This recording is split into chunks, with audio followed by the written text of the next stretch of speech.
Hi, I'm Lindsey, and I'm here again today with Anna, and together we are Conscious Epigenetics. And today, I'm not going to say I'm so excited, but I am. We're talking about energy. Anna, this has got to be fundamentally one of the building blocks for every single piece of work we do with clients. Would you agree? Yes, I think the most exciting thing is today our aim is to give you, we are going to give you 5 ways to improve your energy. And as we prepare for our YouTube videos, we decide what our 5 things are. And the conclusion is, guess what? 5 ways to improve your energy is using the 5 pillars that we have and that we teach, which is the base of our work. So I love it when we find out time and time again how cohesive our work is, and yeah, that's what we talk about. So because we're so kind and generous and we give so much away for free, we're actually going to start by telling you what the 5 ways are to improve your energy. And there's been some debate in my mind about this, because we could have given you the 5 obvious. So we could have said sleep more, go to bed earlier, eat more healthy food, and don't have fights with your kids or whatever. Yeah, or hydrate or whatever. Now, clearly, because we are both performance psychologists, energy psychologists, sophrologists, and efficiency consultants, those aren't the 5 ways to improve your energy. Yeah, and because we both have a lifetime of experience of 2 burnouts on my side through life, not because I work too hard, which somehow is always very important for me to say, through big life moments that just took me out twice. And for you, with all of your challenges, whichever ones we want to share and how that is.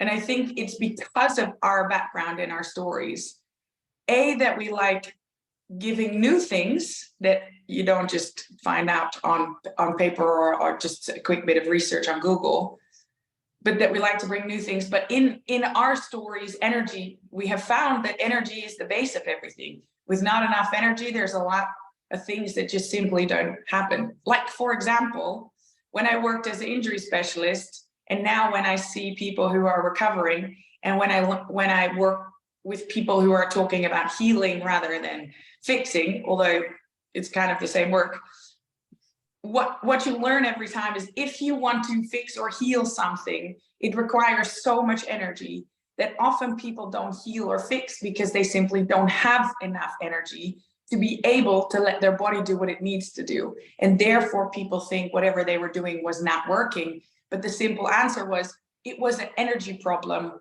right from the start.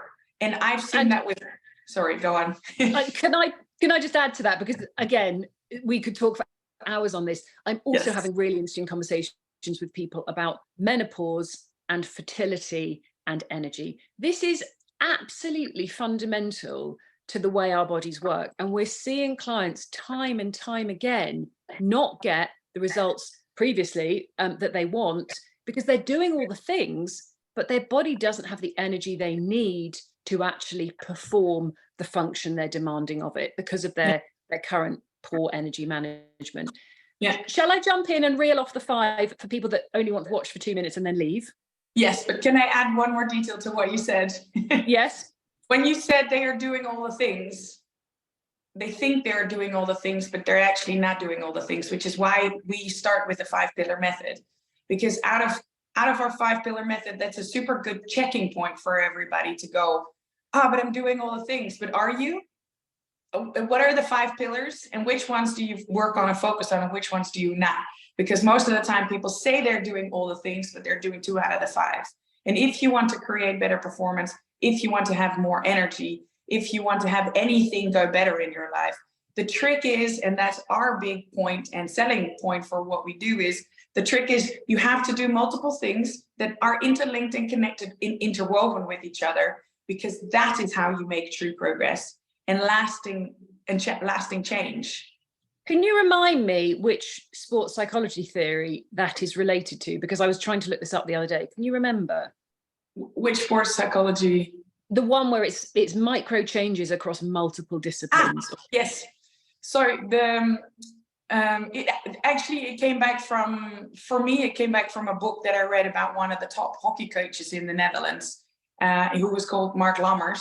And he based it on theory, but I can't remember what that theory is called. And the point is, if I wish to improve my Dutch national hockey team by 10%, why don't I pick 5 different things where I can improve them by 2%? And if I can do that, then we still have 10%. So a little bit of progress, because people say, well, I saw a little bit of progress when I focused on my diet, which is not enough. I saw a little bit of progress when I started working on my sleep, but not enough and not quick enough. Well, the trick is to learn how to do all of it. So I don't have the name of the theory either, but it's a simple mathematical equation, really. Well, it is, but I think we will look that theory up and perhaps come back to it in another session, because it is a simple mathematical equation, and we're not going to talk about diet and exercise today, because for those people that are hanging on because they don't want to watch the whole thing, what we're going to talk about is the 5 ways to increase your energy. And the first one is wake up with more. The second one is create more. The third one is lose less. The fourth one is listen to your body. And the fifth one is reduce tension. So I don't think, with all my trawling of social media, I've seen anybody come in on this angle yet before. Anna, have you? No, of course not. Because we're so clever. Because you and I are totally obsessed with this topic, because we see the effect it's made in our own lives. And I have talked on other podcasts and on other videos, and also in our app, and there's a load of video material in there as well. We've talked extensively about what happens when you get this wrong. And I was a big believer that the harder I pushed, the better my life would be, the better I would perform. And the harder I pushed, the more energy I was using and not replenishing. So then I turned to alcohol as a way of coping with the fact that I had no energy left by 3 or 4 o'clock in the afternoon. I didn't know how I was going to get through the day. And the only way was to turn off the conscious awareness that I was actually not able to function, and move into my subconscious by basically inebriating myself. So that's my story in a nutshell of poor energy management. And when I engage in many of the sober groups that I'm in, I see people saying, I'm really struggling. I've been sober for a month, 2 months, whatever. I've been sober nearly 5 years. I think it took at least 2 to get the energy levels coming back up. And I know, Anna, that you've dealt with some clients who have got energy deficits in their 40s. They've got energy deficits that started in their 20s, and they are in minus points. That is years of work to recover those energy levels. And I don't see anybody else talking about that in health forums at all. No, and if they do, it's always very vague. So the way we love talking about it is to be very precise and to give things numbers. It makes it a tangible concept, energy, our daily energy, right? There's different types of energy, but we're talking about our daily energy that we influence by our diet, by how we sleep and things like that. And I think one of the most significant insights that I've had from working with people around energy, which is what I've been doing since about 2008, I've worked with high up managers in like Heineken who had a complete burnout, who did not want to give back their BlackBerry. And he was like, I just feel like I need to hold on to the BlackBerry. I was like, you have 15 minutes of brain capacity every day. I said, and you want to keep hold of that thing that burnt it? And so finally, obviously, that happened, and I just told him to get a watch instead and a normal alarm clock. But he was ruined because of getting energy wrong. And I remember a director, and I would see him in the gym, and we would go boxing together. And he just had a big burnout, and he came to me to start kind of building his way back in again. And for them to learn these practical, tangible concepts around energy and energy as a currency, it just changed their lives. And if people, I think people come to me for anxiety, their actual problem is energy. People come to me for not being able to make the changes in their lives for transitions, for big transitions, and they think it's confidence. Their problem is actually energy. And so the reason why for us pillar 1 is energy as a currency is because without energy, things are not getting done. I've had people come to me as injury specialists saying, I've got a bad neck and my body is feeling awful and I have so much pain. And the first port of call actually there was, we have to fix your energy first, which actually meant this man was in so much deficit that it just basically means for the next 2 years, you don't really want to own up to it at the point where this is happening. But it meant in his case, the next 2 years, the only thing he really focused on was energy as a currency. And the 5 things that we're talking about today, because that's how you change it. And I think this is a really difficult thing that I've struggled with. And I know you and I have had some incredibly, let's use the word controversial conversations. When I say to you, Anna, just push harder, Anna, just keep going. And you know that this is not the solution. I do spend a lot of time monitoring my energy and thinking, I don't have the capacity to do what I'm about to do, because if I do, I'm going to pay the price later down the line. And long term, it just doesn't work. I've now got to that point where I think, well, I'll just stay up a bit later and do some of my admin. If I am not in bed on time and I haven't turned my phone off an hour beforehand, my sleep is messed up and I'm running out of energy the next day. And then it's an accumulating factor. I hate to admit that you're right, Anna, because I know you've been telling me this for ages. And every day I think I can trick the system. And then when I try it and I look at my data and I'm monitoring HRV with a trackable, as you are, many, many people out there are using Whoop, Aura, Garmin, Apple, or Morpheus, which is the new one. You can't trick your nervous system. It doesn't work. I love that. I love that you say that. I think that you're right. Well, obviously. But I don't need your confirmation for that. I knew that at the start, Lindsey. But I don't need you to tell me that I'm right, because I know I'm right, but I'm glad you tell me I'm right. No, that's not at all it. Friends of mine who are, so when I look at their stats, I know we said this in the last recording that we did, you look at their health stats and you're like, are you just ignoring this? And they're like, yeah, I'm just ignoring the fact that I've got no recovery. Anybody out there who's into fitness, if you're a PT or you're working in that area, please check out the Joel Jameson work on HRV as a measure of recovery, because this is fundamentally going to change the fitness industry. You and I are not in the fitness industry, but this is pricking up the ears of those people that, quite deeply. Exactly. But this is pricking up the ears. HRV as a measure of recovery and heart rate as a measure of fitness and performance. The two are majorly important. I'm now waffling on because I think we should get to pillar 1, point 1.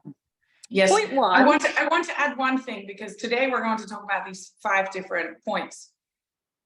There is also something to be said about not what you do, but the way you do it. And I think when it comes to energy, I think that is one of the most important things to say. And you just highlighted it so beautifully, because you're like, I'm trying to trick the system. And I continue to try and trick the system. And I think everybody listening will continue, will connect with that. When you say, I try and trick the system, it means you and the system are separate.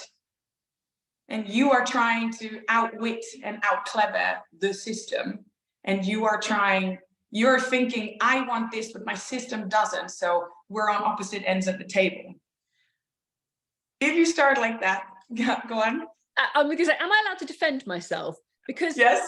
In my breathwork classes, I say to my groups repeatedly, when you disconnect your mind and your body and you're just a great big head, your body knows what you've done. So when I say I am tricking the system, I'm cutting off my head from my body and I'm trying to use my brain to overpower my body. I know full well that doesn't work. Then I listen to my body and my body says, hello, I'm still here. I'm running out of energy. And then I look at my wearable tracker, which confirms that. And I go, okay, I'm now listening again. So for those people that know they do this, cutting off their head from their body, and can I just say, endurance athletes out there, you're very good at this a lot of the time. I will just power through and ignore my body. It is possible for a long time, but it doesn't end well. It's not ultra success. We aim for ultra success, which is a state of peak performance, including high levels of well-being, not high performance at the cost of well-being. So that's what we do. Can I just say, will you shout at me if I say, if you're an athlete and you are tracking HRV and it is less than 60, come and have a chat with us? Am I allowed to actually put that number on there?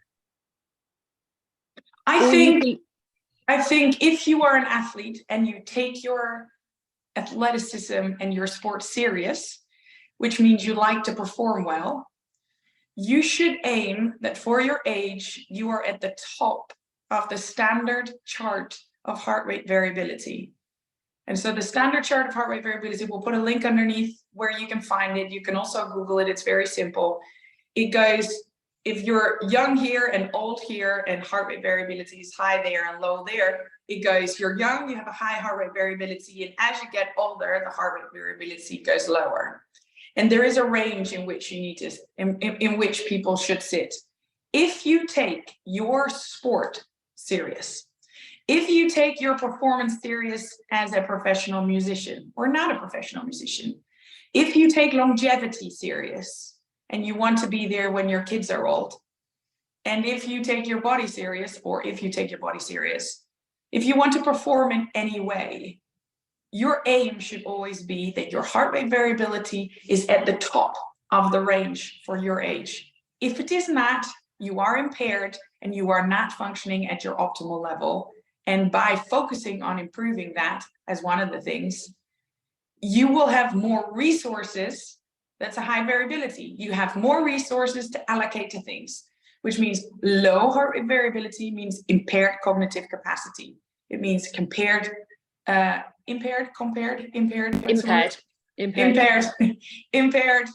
mental well-being, impaired body functioning. So if you are with the low heart rate variability your entire life, but you keep pushing yourself, it is not weird that your heart at some point goes, I can't do this anymore. Because the number one thing that you will find is with a low heart rate variability, which means at the bottom of the range or dropping out at the bottom for your age, you are increasing your risk of cardiovascular disease and cardiovascular problems. Now, last time I checked my biology, without a heart that beats, you can't live. So, if you would like to talk more about this, please book a 30-minute free call with us through our website. That's link. How you get into the calendar. I am going to push forwards because we've got to talk about how do you wake up with more energy. Nervous system health and heart rate variability is key to this, but let's go back to basics. In order to wake up with more energy, you must go to bed with more energy, and you must do a few other things. Anna, what advice do you give to people? How do I wake up with more energy? Well, waking up with more energy, first of all, let's make energy a simple concept, because I got incredibly annoyed my entire life because I have parents that would always talk about energy, and my mother would do that in an airy, fairy, floaty way, and energy would always be energy. And everybody that talks about energy, I get a little bit the heebie-jeebies because I've listened to it my entire life, and it's not a concrete concept, which annoyed me. And so what we do is we turn energy, this energy, into a concrete concept with tangible numbers. So energy becomes energy. Very simple energy points. So to start, point 1, 2, and 3, they are linked to our pillar 1 called energy as a currency, and that is based on energy goes in numbers. Energy is simply coins that you have. When you wake up in the morning, you get some new points on your daily account number 1. When you create extra happy things and during the day, you gain extra points, which will be our point number 2, which is creating joy points, making yourself feel alive, which is your account number 2. Anything you gain on joy points goes onto that account. Account number 3 is your savings account. If you spend more coins and money in the day than you have, but you keep going, which is what a lot of people do, kind of everybody, but not everybody then is clever enough to recover their savings account. So for a simple idea, because not everybody does numbers well, if I woke up with 2 points, this is incorrect, but let's keep simple points. If I woke up with 2 points and I gained 1 extra point, that day I can give 3 points. If I have 3, but I spend 5. Where are these other 2 coming from? Well, the other 2 Your are coming from savings account. your other 2 are coming from the savings account. So our first port of call today is wake up with more. And the nice thing is that the thing that impacts how much we wake up with the next day is highly impacted by micro epigenetic factors, Lindsey. Just to put epigenetics in there as a word, because our company is called Conscious Epigenetics. I'm not sure I can even spell that, but this is all impacting everything that goes on in your body, your gene expression, your thoughts, feelings, and emotions that affect your words, actions, and behavior. And when we talk about that, that's the subconscious and the conscious. This is basic psychology. This is based on Freud's work in the early 1900s. This is nothing new, but negative thinking, negative, unhelpful. I love it when you say that. You're like, this is just science, Anna. It's not new. Science, and it's all written down.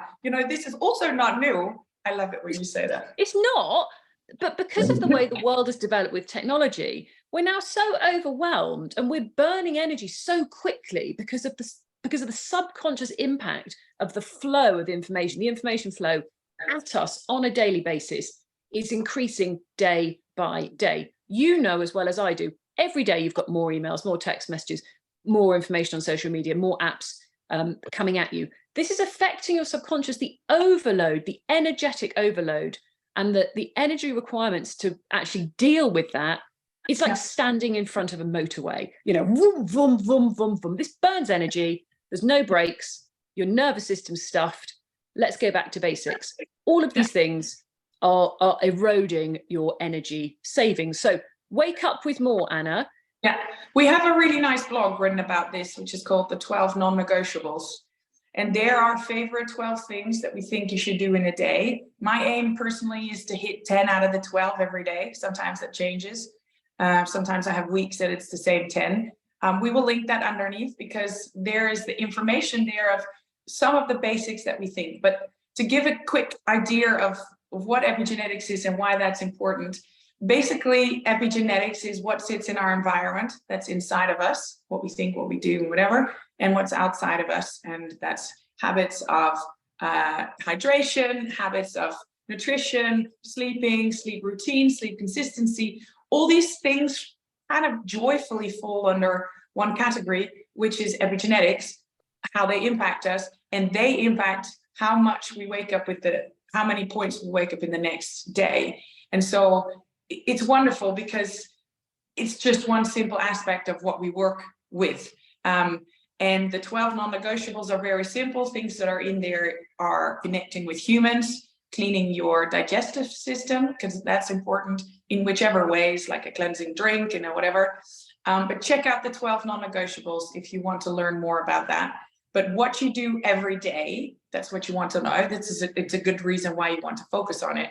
What you do every day is what will impact how many points you wake up with the next day. So if you manage to be good on the things that will help you recover overnight better, you will have more points the next day, which means you've got more to give, which means the chances of you using your savings account is not that high, which means you're ensuring yourself to not be burning out.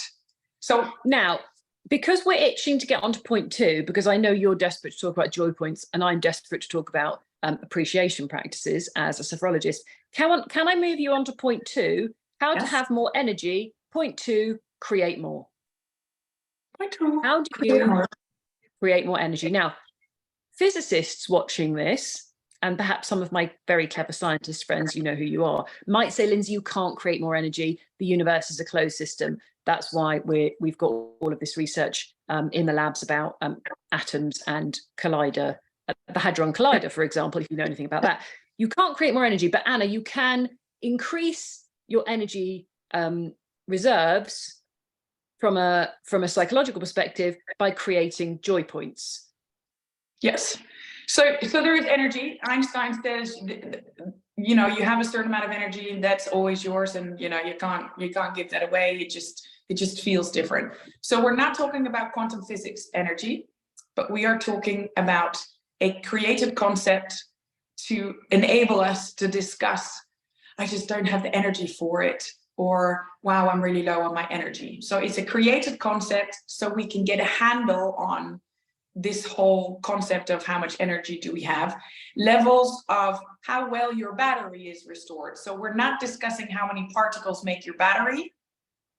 We're discussing how many are being able to get used and be focused into and allocated to something. So that's different energy. That's the energy that you get from the foods.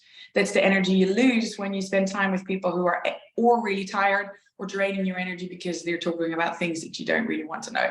Everybody knows the feelings of spending time with somebody they love that make them feel more alive, and make them, when they leave with more energy. And they also know, we all know the difference of people that take your energy and drain your energy. So that's the energy that we are talking about. And joy, or recent conversations I had with somebody said, this is like a difficult conversation because the opinion on the other side was joy and happy can give difficult visuals for humans because everybody looks happy on Instagram.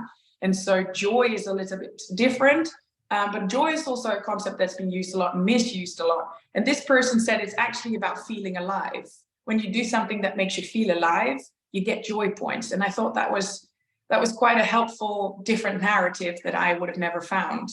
And so joy points is that doing something that makes you feel alive, that gives you pleasure, joy. Let's not do pleasure, but that gives you joy, and joy points. Now, you can say something about pleasure in a second if you wish, because I think that's important. The most important way of thinking about joy, as I teach people this in the work that we do, and I talk about it with my clients, people often have one direction in which they do joy. They're either good in doing a few seconds or they're good in doing hours of it, but they forget the in-between stuff. So when we talk about joy and creating more points in a day, we talk about consciously choosing to create, They all start with C's. My dyslexic brain enjoys that. Moments where you are choosing, this is a moment where my sole focus is to gain more joy points. Now, that is really important on its own, consciously creating and consciously choosing to create. This is also the reason why our work is called Conscious Epigenetics, just as a little sideline. But consciously creating them and choosing to create them is the beauty of it. And we like to do that by teaching people to make a list of things that will give you joy under 1 minute, under 5 minutes, under 10 minutes, or 15 minutes. Have we got a worksheet on this? Yes, we do. Right. And I haven't used it yet as a worksheet, but I'm going to start issuing this because people find this concept very difficult. I struggled with this at the very beginning. Under 1 minute for me, things that create joy points. And if you understand the concept of the fruits of the spirit, love, joy, peace, patience, kindness, joy is in there, not pleasure and not happiness, because they're different things. Joy, under 1 minute, cuddling my dog, hugging my children, drinking a hot drink whilst thinking, oh my gosh, what a privilege that I have hot water, tasty things in this mug, and that I get to pause and do this. I've started running the tap and being appreciative of the fact that we have fresh water, because I've become aware recently of the importance of hydration and alkalinity and all sorts of other things. Just those moments of, I really, really appreciate this thing I have. Yeah. Now, did you know that in your Whoop, because I wear a Whoop, your family has different ones, Whoops and auras. Did you know that in your Whoop diary or your journal, they ask, did you have time to appreciate things? And there's a different word for it, which I've just forgotten. And because of that, because sometimes I've said, no, I've not made time to appreciate things, I decided something rather similar, because I thought, actually I do, but maybe if I do it and I make myself conscious of it, it counts a little bit more. So when I see my dog, I always say, you're so beautiful. Like I say something nice to my dog, and when I've been doing my work and I see him again, I give him a little pet. And I thought, right, all those moments I do, which add up to at least 3 minutes a day, if not 5 or more, I thought, there are 3 minutes that I do every day as little pockets of time where I say, wow, you're just such a great dog. You look at you, you're just so beautiful. Thank you for your patience, because my dog's very patient. He has to be. And it's like those little things. So I think the great thing about these joy points and consciously choosing to create them, it also means consciously choosing to realize them, to be aware of them, that you have them, that you do them. So it doesn't need to mean you have to do anything different. You know, I just this morning bumped into really nice people that I see at the dip every time, and I was talking about the YouTube video that we were going to make, and they were really interested. And none of us went for a dip, which we normally do. And we were like, well, we didn't go for a dip. And I thought, yeah, but there are other things that are important, and we've just connected in a new way, because normally we're too cold to chat. And so connecting with nice humans, little things like that, you can just be like, oh, thank you. That is so nice. Tiny things, even like my car is so good in the snow, for example. God. Like, that's really good. Or this mug is really like the perfect size. Can I give you the science? Because remember, we're only on point 2, Anna, and you know that we are. Yes, I was just thinking the same. Please do science. There is an appreciation practice in our app. It's 90 seconds long. It takes 90 seconds for your neural pathways to fire together and wire together. If you spend 90 minutes focusing on appreciating something, you create 90 seconds. You create a new neural pathway that says, I've looked at this cup, whatever, and I've appreciated it, emotion, cognitive, somatic, physical behavior, and it creates this neural pathway. You are driving behavior change. I'm not going to say any more about that. Point 3, lose less energy. Yes. Well, if you spend your life in your kitchen thinking, I hate this crockery, this house is driving me mad, this car is rubbish, my child is annoying, my dog is badly trained, what are you doing, Anna? What's this going on?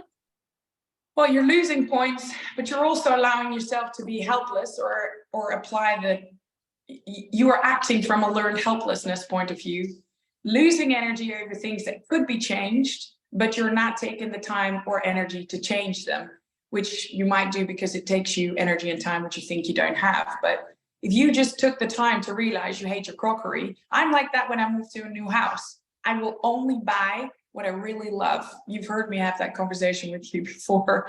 And I was like, I don't have a giant wardrobe, but what's in there needs to be something I love. Because every time I look at something I don't like in my wardrobe, there is a thought that's like, oh yeah, that dress. And I'm allowing myself to keep it as part of my life. And so I make a point of changing those things and taking the time and energy to consciously choose again, to say, okay, I like this, I keep this. I don't like this, I get rid of it. We should be hashtagging, we're just talking about the Marie Kondo concept that went viral a couple of years ago and made the woman a fortune. It was holding an object and checking if it gave you joy. This is exactly what we're talking about. There is neuroscience behind this, that when you attach negativity to something and you continue that cycle, you are driving low levels of negative or unhelpful energy into your neural pathways, and you are creating unhelpful behavior. Yeah. That's it. That's science. If you need to know more, do a Google or look at some of our other resources. So I think the most important thing here is that you need to be aware, and people have made themselves unaware of things. So you're back to consciousness again. If you are conscious of what you're doing, you can change it. If it's hiding in your subconscious, it's driving behavior that you don't know anything about. So get conscious. Can we talk about conflict? Yes. Conflict and humor, because when I say get rid of things that don't work for you, that sounds a little bit rude. It's easier when you talk about clothes, but there is a lot to be said. And there's people who very specifically work with just this topic. But it's important to learn to say no. It's important to learn to choose. And it's important to explain it to people. And it's important to be really honest with who provides you, who drains you, and who doesn't. And so also the concept that you want to talk about. So please go for it. So 3 times this week, I've engaged with people and I've said to you, I had this really great conversation. And you've picked me up and said, that sounds really lovely, Lindsey. But I also see you lost energy on that person because of X, Y, and Z. And you've reminded me and it's been quite uncomfortable and quite painful, but you were right. So at what cost? If you're going to go and have a fight with your kid because you don't like them wearing a crop top in the snow, at what cost? Yeah. Ask yourself that question. And at what cost is a great question to ask also at the beginning of, like, I'm trying to get away with it. Great. The question is never, can you get away with it? Because you can't. That's always answered. But at what cost are you going to continue to try to get away with it?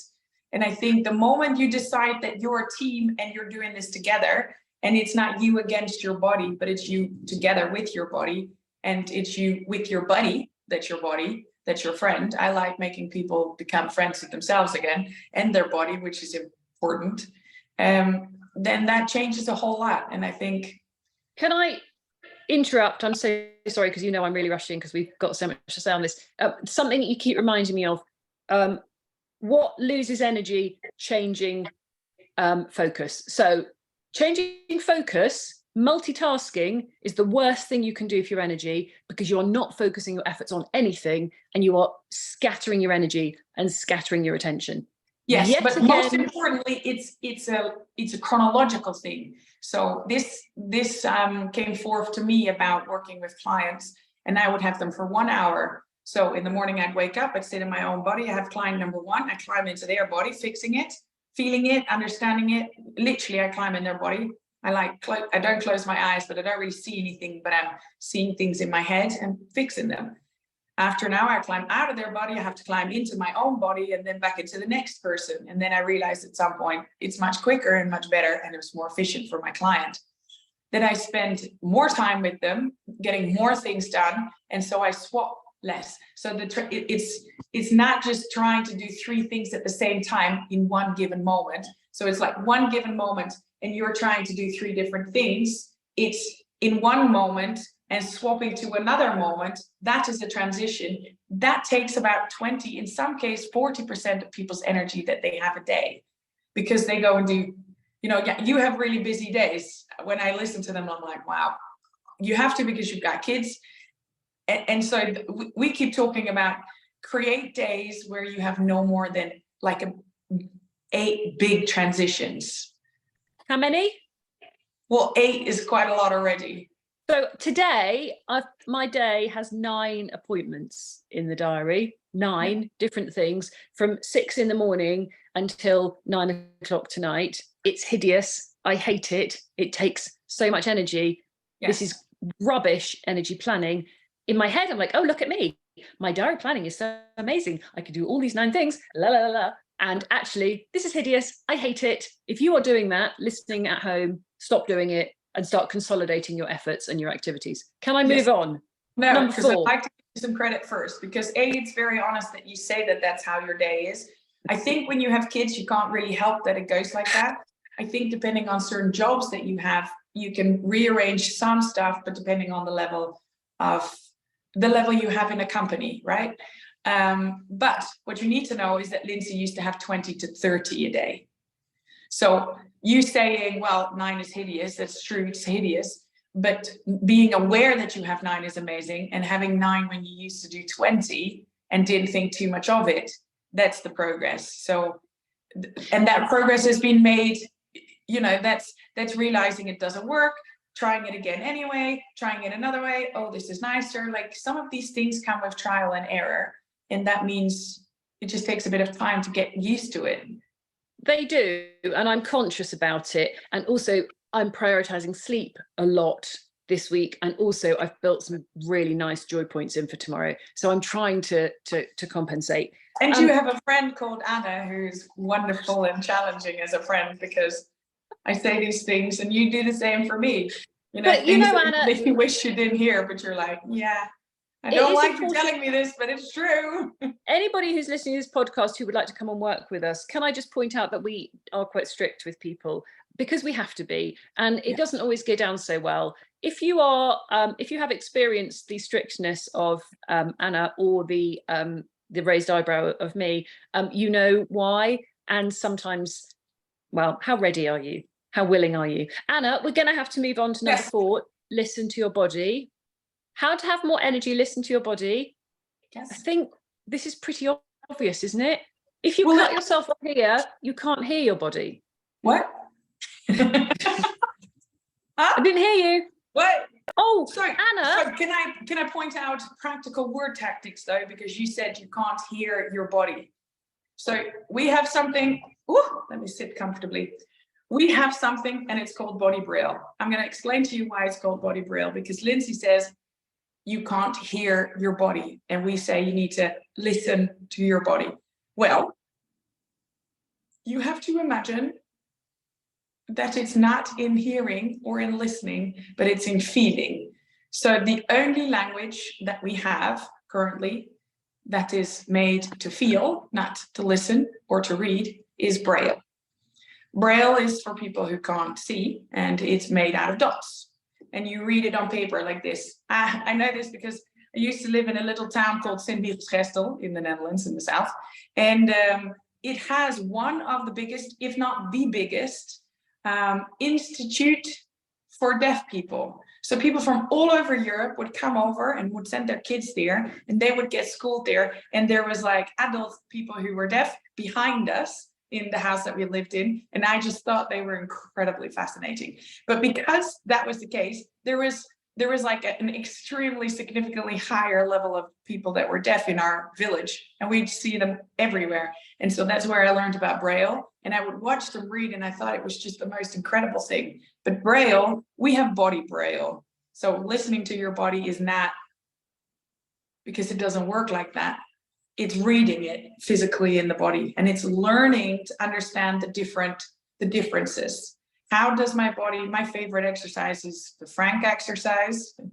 And the Frank exercise, I make people say their name. I'm Anna Lutz, or I'm Anna Christina Lutz. And then I have to say to you, my name is Frank.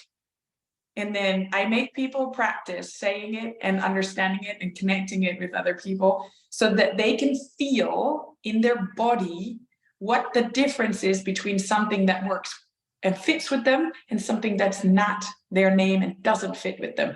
Now, this is the most simple exercise to make people a little bit more aware about it, but it becomes very easy. So a lot of the clients that I have need to be taught this. I think everybody needs to be better at this. And I would work with them, and I would teach them the Frank exercise. And then our language would be, they were like, Anna, I don't know whether I should start my new business like this or not. And then I would say, okay, tell me I'm starting my business like this. Tell me I'm starting my business like that. Tell me which one of those two now sounds like Frank. Oh, well, my business like that sounds like Frank. I said, great, talk me through how business like this sounds. And you can see the difference in everything in their body. You know, their toes get excited when it's right, and their toes are not excited when it's not right. So there is 100 different ways to test this. I make people sit on a ball like the one I sit on. And when people say things, you know, if you have a choice left or right, I make people do that. And they fall off the ball every time. They lose balance in their body every single time, because they do something it's not lining up with who they are. I make people do that with strength exercises. They cannot pull the same amount of weight. They literally physically lose strength. And so when you learn to listen and understand these cues that everybody gives you, every body is giving their owner, the world opens up. Plus you make decisions 10 times quicker. Listening to your body, can I also tell you my favorite thing when somebody says to me, oh, I've got this pain in my shoulder, and we start sort of digging into what's going on, but it's not related to anything I'm thinking or doing. I've just got this pain in my shoulder. Did you have a car accident? No. Did somebody hit you in your shoulder? No. So what's causing that tension in your shoulder? I don't know. What's causing the tension in their shoulder, Anna? Would you tell me? Well, it's normally a behavioral, a subconscious thought, feeling, or emotion that's manifesting itself in their body, which is making it go tense. Every time, tension in your body is not only created by physical impact, but also by the way that we feel and hold our body. And that is related to what we think, feel, and believe. So this is a huge area. Listen to your body, have a think about what's going on, and then you can do some diagnostic work. And if you have got anything to do with Chinese medicine, this is a really fascinating area, because it's obviously linked hugely. Well, you've beautifully linked together point 4 and point 5. So well done. Segueing nicely into physical. And so if you can learn to take care of your body, what happens in your body is like you read the BodyBraille and you learn what's in your subconscious and what your coding is, or your belief system, whatever words you like. And if you want to change that, you can, but you can also physically get the energy, the stuckness in the tissues out, if you like, which is called tensegrity. I think we should link the BodyBraille video that we've made, that's beautiful, that's in our training program. And I think we should link that underneath here for people who want to understand how it works, that you say, you think your shoulder hurts and it's got nothing to do with how you think. The BodyBraille video that explains that beautifully. Shall we do that? Yeah, I think I'm happy to give that away, Anna, because I think this concept is so difficult to understand in the context of the modern world, because Western medicine tells us, if you have an injury, here's some medicine or here's an operation, off you go. What we're saying from a psychological perspective is, can we just go in and see what subconscious beliefs you're holding on to here that's creating that tension? And meanwhile, because it's never just only in the mind, meanwhile we do that, we say, let us teach you how to work on your body physically and rehab things and make your fascia and your every system that's in your body, your lymphatic system, your endocrine system, your circulation system, your nervous system. What we do and teach you in the tensegrity method program works with all those systems. And that's why it's transformational, because it will take out the stuck energy in your body. It will make your body looser, which means you don't lose 10% of your energy a day on holding muscles tight, which is not a clever way to allocate the amount of energy that you have a day. So you can use it for something that's actually helpful. And it means you will perform better physically. Your performance will be better. Pain and tension in the body uses energy, full stop, end of conversation. You can also hold tension in a number of areas. Can I just remind people, you can hold tension physically, mentally, emotionally, and spiritually. So when you're holding tension in those areas, that is using additional energy. There is some coding conversation, there's some BodyBraille and some tensegrity work that we do with clients in those areas. Yes, tension, and it's quite a lot of information. So maybe this is the bit where we say, keep listening to us. We're making YouTube videos every week. Please subscribe below. Please click on the little bell to make sure that every time we upload a new video in the week, you get to see it. Because this is all for free. This is because we love talking about this together, and we think it's incredibly insightful and informational for those people. And it's a little bit more shiny than the Huberman Lab, but if you like the Huberman Lab, you'll love us too. So please subscribe, click the bell, and yes, sign up for a 30-minute sign up. This should like roll at the bottom now. Sign up. I don't know how to do that. Sign up for a 30-minute 3-call with us, where you can discuss what it is that you heard in these videos that you think is interesting, that impacts you, that you'd like to improve. We would love to have a call with you for 30 minutes. It's free. The link will be below. You can pick your own time that you want to have a conversation with us, and then we will see how we can help you. It's always a wonderful way. Can I talk very quickly about hypervigilance, nervous system, and energy? Because if you are suffering from anxiety or depression, or unfortunately PTSD or something else, your nervous system is hypervigilant. Because it's hypervigilant, it's ready to go all the time. There is a level of tension in your body that is burning energy. The reason mental health sufferers have such low energy and are so exhausted is due to hypervigilance in the nervous system, i.e. your system is switched on and ready to go permanently, as if you're about to do something, but you don't actually do anything. So you are using energy, maintaining that state of readiness and alertness. Really bad news, really exhausting. That's why recent research about non-sleep deep rest is so important. You're not asleep, but you've got non-sleep deep rest happening in the day to bring your nervous system back into alignment. When your nervous system is on alert all the time, it means there's two parts of the nervous system. There's alert and rest and digest. This one is called the sympathetic. This one is called the parasympathetic. The heart rate variability that we keep talking about is the number that explains how well balanced they are. If you are hypervigilant and you're on alert all the time, it means the on button is only going and going and going and going. You can recognize this because your mind won't stop. It keeps racing. It won't quiet down in the evening. You can also notice this in physical pain in your body and your lower back, because it makes your psoas muscle tense up. And sometimes people actually have eyes like that. You can also notice this disbalance in checking out your heart rate variability. If your heart rate variability doesn't come up quickly after it's gone down, or if in general it's low, or in my opinion, anywhere from medium to low in the level of this, the graph that I was talking about, then you probably have your more on, and you are hovering on hypervigilance. And so check your heart rate variability, check your lower back if that is tight. It's probably your psoas and you're hypervigilant. Check how tired you are, check when you get tired. They're all physical things that you can check. And then please, if you'd like to change them, book a call with us, because these are things that can be changed and should get changed if you take a long, happy life serious and if you take performance serious. I feel like we're coming to the end of the call. Although I'm desperate to talk about the Dunning-Kruger effect and the Yerkes-Dodson curve, I don't think I'm going to be able to. Sad times. And I could harp on about those two pieces of theory forever, because they're so important when we teach ultra success and ultra high performance. Anna, closing comments for today. 5 ways to improve your energy.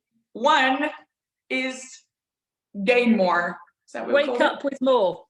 Wake up with more. 2, create more joy points. 3, appreciation lose less. practice. Use less. 4 is learn more, which means learn how to read your body better. Listen to it. BodyBraille. And 5 is relax more. Physically. Reduce tension. Reduce tension on an actual physical level, not like put your feet up, I'm relaxed now. Now work physically on your body to get it out. You don't need another person to do it. You just need to learn how to do it yourself. Our Tensegrity program does that. If you want to know more about it, book a call. Any sophrologist will also tell you the reduction of tension in the spinal column. Any chiropractor or osteopath working in this field at the cutting edge of what they're doing will tell you alignment in this area is absolutely the most fundamental way to improve energy, communication in the body, reflexes, etc. Yes. Your spinal column has got to be aligned for the energy to flow. Kinky wires mess up comms. Yeah. We know this. And so the great effective way is not to do one, but to have a holistic approach. Work on your body a little bit. Do a little bit of this. Do a little bit of that. That's where the big percentages change comes from. And you need more energy. That's how we started. You need more energy to be able to heal, fix, recover, perform well. Most of the problems that people have, and please sign up for a 30-minute call, that the people have that come to me actually starts with needing to get more energy and organize their energy better. So, Lindsey Kelham. Thank you very much, Anna Lutz. Over and out. You are amazing. We are always incredibly excited to talk about this because it changes lives. Oh, I thought you were going to say we are always amazing. I totally agree. Wait, yeah, I mean, it's just incredible. So until next time, see you soon. See you soon.